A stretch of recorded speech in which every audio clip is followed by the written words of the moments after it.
Bonjour, je suis Martin Teichmann. Je suis professeur de génétique à l'Université de Bordeaux. Dans la future unité INSERM, je dirigerai l'équipe Targeting Breast Cancer. En même temps, je suis directeur de l'école doctorale à l'Université de Bordeaux. Christine Varon, je suis professeure de biologie cellulaire à l'UFR des sciences médicales de l'Université de Bordeaux et je suis la future chef de l'équipe cancer digestif associé à Helicobacter, cellules souches cancéreuses et stratégie thérapeutique dans la future unité INSERM. Béatrice Turc, je suis chercheur CNRS. Je serai co-responsable avec Cathy Sawai dans la future unité BRIC de l'équipe Modeling Transformation and Resistance in Leukemia. Je suis directrice scientifique de la plateforme d'édition du génome CRISPR-Edit et je serai la future directrice de l'UMS TBM Core, équipe labellisée par l'Université de Bordeaux, l'INSERM et le CNRS. Bonjour, je suis Anne-Aurélie Raymond, je suis ingénieure de recherche INSERM et je suis responsable de la plateforme Oncoprot que nous avons cofondée en 2017 avec le docteur Frédéric Saltel. Et la plateforme Oncoprot fait partie de l'unité de service TBM Core que vient de vous présenter Béatrice.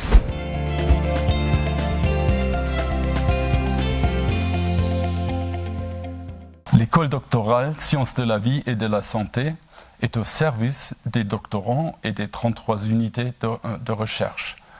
Par les formations disciplinaires et transverses, l'école doctorale donne la possibilité aux étudiants de profiter pleinement de tout le paysage de recherche réalisé sur le campus de Bordeaux. Ces formations contribuent à l'excellence de l'Université de Bordeaux et permettent aux étudiants de se former dans d'autres domaines que leur domaine central. Je suis responsable du parcours master-doctorat cancer, rattaché à l'école doctorale des sciences de la vie et de la santé, et en particulier du parcours de master cancer biology que nous avons ouvert en 2019 et qui a été labellisé Initiative d'excellence par l'Université de Bordeaux.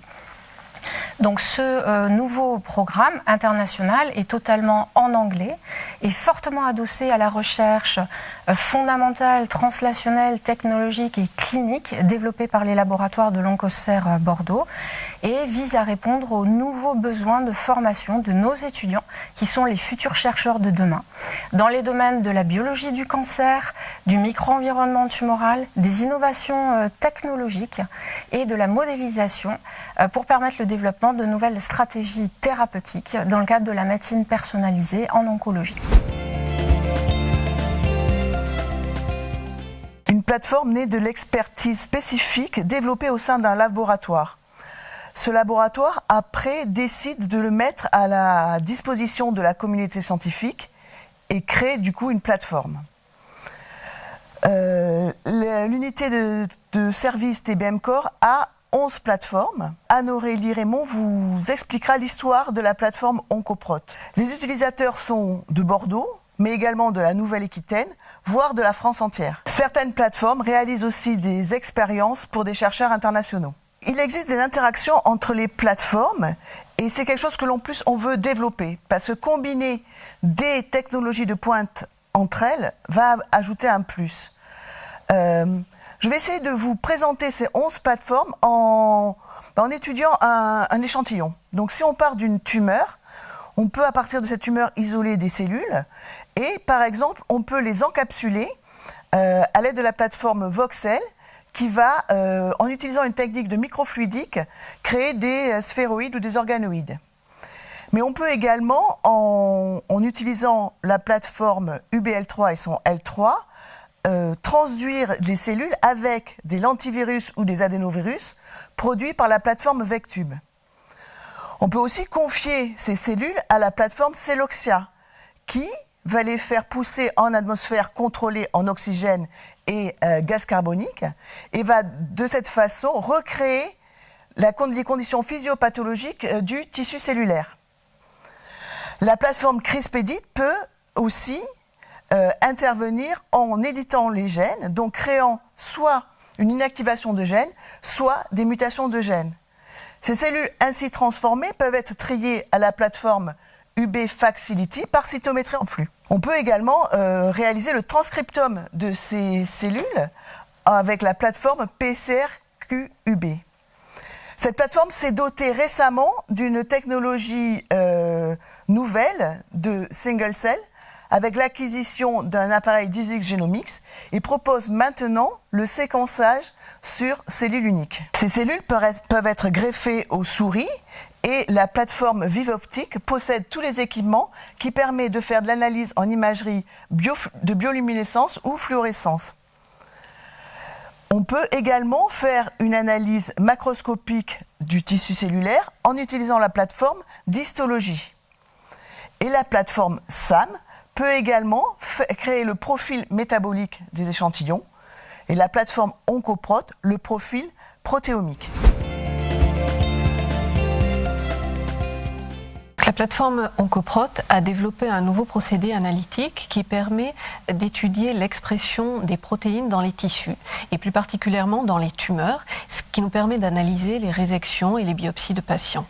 On peut ainsi identifier de nouveaux biomarqueurs, diagnostiques, pronostiques, mais aussi prédire la réponse à certaines thérapies anticancéreuses et ce qui, à terme, peut améliorer la prise en charge des patients. Nous avons identifié un nouveau biomarqueur de tumeur bénigne du foie qui est actuellement en routine à l'hôpital de Bordeaux. La plateforme OncoProt est issue de l'activité de recherche de l'équipe co-dirigée par Frédéric Saltel et Violaine Moreau, qui est spécialisée dans l'invasion tumorale et la physiopathologie du cancer du foie.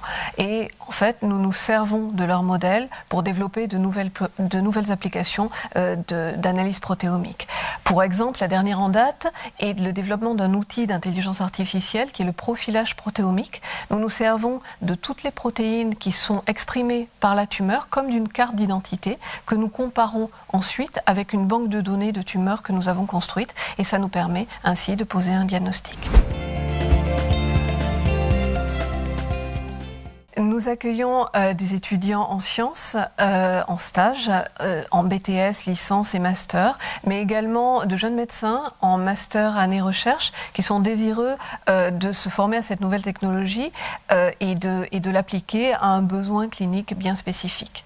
Nous collaborons avec la plupart des équipes de la future unité BRIC et de l'oncosphère de façon générale, mais aussi avec des équipes françaises et plus largement à l'international. La nécessité de l'interdisciplinarité dans la recherche actuelle en oncologie est développée au travers de nos enseignements et en particulier par la réalisation d'un projet tutoré où les étudiants sont à l'interface avec les chercheurs des différentes disciplines de l'oncosphère de Bordeaux.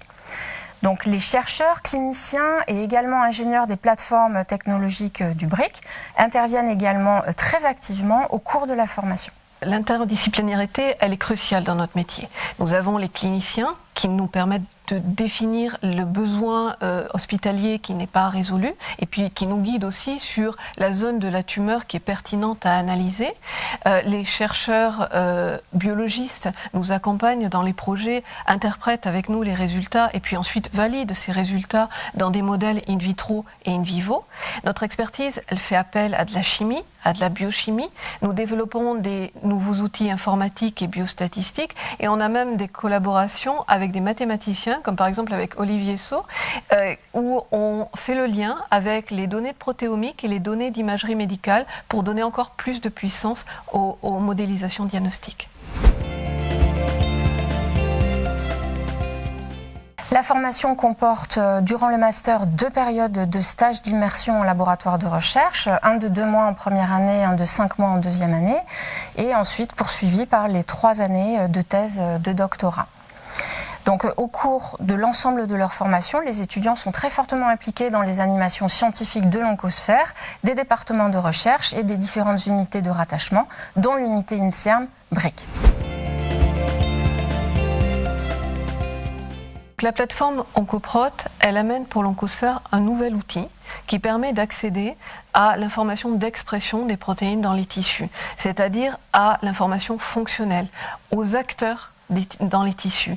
Et ça permet de faire émerger de nouveaux projets et ça permet de créer un lien entre les équipes de l'oncosphère et ainsi ça contribue à la dynamique de l'oncosphère.